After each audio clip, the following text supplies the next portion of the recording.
বারাকাল্লাহু লাকুমা ওয়া বারাকা আলাইকুমা ওয়া জামাআ বাইনাকুমা ফি খায়র। টেংরি গোরস্থানের দক্ষিণে। টেংরি গোরস্থানটা কোন দিকে? এরাও একটা সময় ছিল এরকম ওয়াজ শুনতে আসতো, তাই না? আজকে নাই, সব শেষ। আমাদের এই শক্তিও থাকবে না। রং ধরা যৌবন জং ধরে শেষ। মরিচিকার পেছনে ছুটছি আমরা পাগলের মতো। ব্যস্ত সবাই ব্যস্ত, সুপার বিজি। কেন বিজি নিজেও জানে না। এই জন্য এই ব্যস্ততা থামিয়ে আমরা যেন একটু থমকে দাঁড়াই। আমরা যেন ভাবি কেন এই দুনিয়ায় আসলাম। পাগলের মতো এই মরিচিকার দিকে, এই ধোকার দিকে যেন আমরা ছুটে না বেড়াই। মাঝে মাঝে কবরস্থানে যাবেন। আল্লাহ রাসূল সাল্লাল্লাহু আলাইহি ওয়াসাল্লাম বলেছেন, নাহাইতুকুম আন জিয়ারাতিল কবুর আলআনা ফাজুরুহা ফাইন্নাহা তুযাক্কিরুল আখিরাহ। একটা সময় ছিল যখন আমি তোমাদেরকে কবর জিয়ারত করতে নিষেধ করতাম, বলেছেন মুহাম্মদ সাল্লাল্লাহু আলাইহি ওয়াসাল্লাম। কিন্তু এখন নিষেধাজ্ঞা আমি প্রত্যাহার করে নিলাম। আল্লাহ রাসূল বললেন, এখন আর সমস্যা নাই, এখন যাও, কবরস্থানে যাবে, যে কবরবাসীদের সালাম দিবে, মাইয়িতদের জন্য দোয়া করবে। কি লাভ?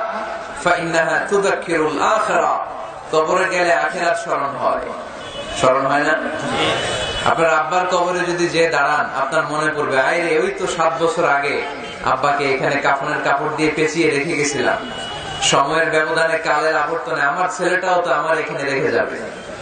কথা বলেন? It's a reminder. It's a live reminder for every human being in the world. এটা আমাদের জন্য একটা জ্বলন্ত প্রমাণ, জ্বলন্ত রিমাইন্ডার। ওয়াযাক্কির ফাইন্না যিকরা তানফাউল মুমিনিন। আল্লাহ রাসূল সাল্লাল্লাহু আলাইহি ওয়াসাল্লামকে আল্লাহ বলেছেন, নবী, মুমিনদেরকে আপনি রিমাইন্ডার দেন, কারণ রিমাইন্ডার মুমিনদের অনেক কাজে দেয়। সব সময় প্রশংসা করব কার? আল্লাহর প্রশংসা করলে লাভ না লস?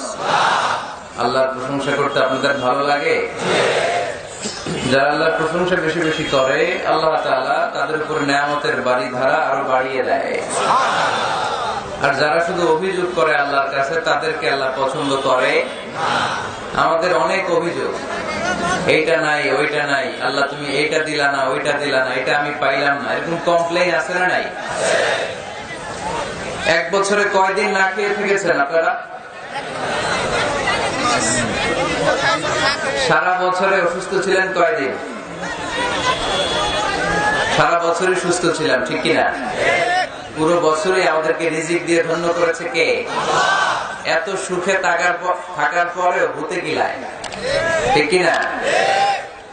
আমরা কমপ্লেইন করি, আল্লাহ এইটা নাই, ওইটা নাই, এইটা চাই, ওইটা চাই, এটা লাগবে, ওইটা লাগবে। তো এই জন্য রাসূল সাল্লাল্লাহু আলাইহি ওয়াসাল্লাম বলেছেন, উনজুর ইলা মান হুয়া আসফালা মিনকা। তোমার চেয়ে যে নিম্নগামী অবস্থানে আছে তার দিকে তাকায় দেখো যে তুমি কত সুখী, তাই না? তোমার চেয়ে উপরের দিকে যারা আছে তাদের দিকে তাকিও না, নিচের দিকে যারা আছে তাদের দিকে তাকাও। হাসপাতালের বার্ন ইউনিটে যান, আগুনে ঝলসে গিয়েছে যে সমস্ত মানুষের দেহ, তাদেরকে ভর্তি করা হয় হাসপাতালের বার্ন ইউনিটে। ওখানে গেলে দেখবেন যে তারা কিভাবে চিৎকার করে, সারা দেহটা ঝলসে গিয়েছে, জ্বলে পুড়ে সালফা। রক্তের মধ্যে একটা উপাদান আছে প্লাজমা, এটা ঠান্ডা করে ভিতরে ঢুকাইতে হয়। চিৎকার আর চিৎকার। হাসপাতালে ভর্তি ক্যান্সার রোগীকে দেখে আসে, আমার তো এটা লাগবে, ওইটা চাই, ওইটা চাই। একজন ক্যান্সার রোগী, ওরা জিজ্ঞেস করেন, ভাই তুমি কি চাও? কিচ্ছু চাই না, আমি খালি বাঁচতে চাই। আমি অনেক কিছু চাই, কিন্তু ক্যান্সারে আক্রান্ত রোগী কি চায়? একটা চাওয়া, তার এইটা ওইটা, বাড়ি ঘর ধন সম্পত্তি কিচ্ছু লাগবে না, সে শুধু কি চায়? বাঁচতে চায়। এজন্য বেঁচে যে আছি, এজন্যই পড়তে হবে আলহামদুলিল্লাহ। মাবুদ তুমি যে বাঁচিয়ে রেখেছো, বেঁচে আছি আলহামদুলিল্লাহ। এজন্য সবসময় আলহামদুলিল্লাহ পড়তে রাজি আছেন তো? কারণ হিউম্যান ডিমান্ডস আর আনলিমিটেড। মানুষের চাহিদার কোনো শেষ নাই। আছে? নারী আছে, বাড়ি চাই, বাড়ি আছে, গাড়ি চাই, এটা আছে, ওটা চাই, ওটা আছে, সেটা চাই। আল্লাহ রাসূল সাল্লাল্লাহু আলাইহি ওয়াসাল্লাম বললেন, ওয়ালা ইয়ামলা আফাহু ইল্লা তুরাব। কবরের মাটি তোর মুখে ঢোকার আগ পর্যন্ত তোর এই চাই চাই স্বভাব কোনোদিন থামবে না। লাউ আন্না লিকুল্লি ইবনি আদম ওয়াদিয়ান মিন যাহাব আহাব্বা আন ইয়াকুনা লাহু ওয়াদিয়ান। আল্লাহ রাসূল সাল্লাল্লাহু আলাইহি ওয়াসাল্লাম বললেন, বনি আদমের প্রত্যেককে যদি একটা করে জান্নাতের স্বর্ণের পাহাড়ের মালিকও বানিয়ে দেয়া হয়। স্বর্ণের পাহাড় দেখছেন আপনারা? টাঙ্গাইলে আছে নাকি? আমিও দেখে নিয়েছি। স্বর্ণের পাহাড় প্রত্যেককে যদি একটা করে আল্লাহ মালিক বানিয়ে দেয়, তারপরেও আমরা প্রত্যেকে আরেকটা পাহাড়ের মালিক হওয়ার জন্য ট্রাই করব। স্বভাব। আসলে সমস্যাটা কি? স্বভাব। বুঝে শুনে উত্তর করেন তো, একটা স্বর্ণের পাহাড়ের মালিক যদি আমি হই, শুধু আমি না, আমার 14 পুরুষ এটারে বিক্রি করে খেয়েও কি শেষ করতে পারবো? তাহলে আরেকটা স্বর্ণের পাহাড় লাগবে কেন? আমরা আল্লাহ রাসূল সাল্লাল্লাহু আলাইহি ওয়াসাল্লাম বললেন, একটা স্বর্ণের পাহাড়ের মালিক হলেও আরেকটা স্বর্ণের পাহাড়ের জন্য মানুষ পাগল হয়ে যাবে। ওয়ালা ইয়ামলা আফাহু ইল্লা তুরাব। কবরের মাটি যেদিন ওর মুখে না ঢুকবে, ওর এই খাই খাই নাই নাই এই স্বভাব তার বন্ধ হবে না। আমরা ওই অকৃতজ্ঞশীল বান্দাদের অন্তর্ভুক্ত হতে চাই না। আমরা সুখে দুঃখে কি পড়ব? আরো জোরে পড়েন, কি পড়ব? শীতকালে কি পড়বেন? গ্রীষ্মকালে, দিনের বেলায়, রাতের বেলায়, খাওয়ার পর, না খেয়ে থাকলেও আমরা সব সময় আলহামদুলিল্লাহ করব। আমরা সব সময় আল্লাহ শুকরিয়া করব। শুকরিয়া করলে আল্লাহ নিয়ামত বাড়িয়ে দেয়। লা ইন শাকারতুম লা আযীদান্নাকুম ওয়া লা ইন কাফারতুম ইন্না আযাবী লাশাদীদ।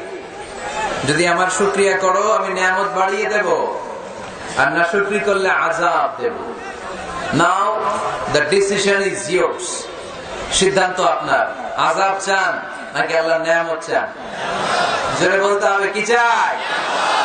আমরা আল্লাহর নিয়ামত চাই। এজন্য আমরা কমপ্লেইন করব না যে আল্লাহ এইটা দাও নাই, ওইটা দাও নাই, এইটা পাই নাই, ওইটা পাই নাই। ও তো ভালো আছে, আমি ভালো নাই কেন? ওর চাকরি হয়, আমার হলো না কেন? ও বিসিএস এ ঠিক, আমি ফেল মারলাম কেন? ওর ব্যবসায় হিট লাল লাল, আমার খালি লস কেন? কিচ্ছু দিলা না আল্লাহ তুমি আমার। বলবেন এগুলা? সবসময় কি বলবো? আরো জোরে কি বলবো? মনে থাকবে টাঙ্গাইলের ভাইরা, this is my first and foremost message today for you. আজকের দিনের প্রথম মেসেজ হচ্ছে আমরা সব সময় আলহামদুলিল্লাহ বলব। রাজি আছেন? আল্লাহ তুমি কবুল করো। রানিয়াত এলাকাবাসীর উদ্যোগে 3 দিন ব্যাপী দ্বিতীয় বার্ষিক তাফসীরুল কোরআনের প্রোগ্রাম। স্থান হচ্ছে রানিয়াত কারির বাস স্ট্যান্ড, শাইলবাইট। এটা কি গ্রাম? শাইলবাইট রানিয়াত হচ্ছে গ্রাম। এই মাহফিলগুলো একটা রিমাইন্ডার, ঠিক কিনা? এরকম ময়দানে, খেতে, ফসলের খেতে শীতকালে তাফসীর প্রোগ্রামের এই ইতিহাস, এই ট্র্যাডিশন, এই ঐতিহ্য আমার মাতৃভূমি বাংলাদেশ ছাড়া পৃথিবীর কোথাও নাই। সব জায়গায় আছে তাজকিরা, কনফারেন্স, সেমিনার, কংগ্রেস, কিন্তু আমরাই মসজিদের আঙিনায় ফসল খেতে এই কোরআনের মাজলিসে আসি। এই একদিনের মাহফিলে আমাদের হেদায়েত নসিব হয়ে যাবে এরকম কোন গ্যারান্টি আমাদের হাতে নাই। ওমা আলাইনা ইল্লাল বালাগ। আমাদের দায়িত্ব পৌঁছে দেওয়া। আমি এসেছি পৌঁছে দিতে। মানবেন কি মানবেন না, দ্য ডিসিশন ইজ ইয়ার্স। সিদ্ধান্ত আপনার। এজন্য সিদ্ধান্ত নিতে হবে শক্ত করে। একটা শক্ত সিদ্ধান্ত আপনারা জান্নাতি বানাতে পারে, আর আপনার একটা দুর্বল সিদ্ধান্ত আপনারা জাহান্নামের লাকড়ি বানাতে পারে। এজন্য সিদ্ধান্ত নেন, কি করবেন? ডান দিকে যাবেন না বাম দিকে? কোন দিকে যাবো আমরা? আল্লাহ তুমি তৌফিক দান করো।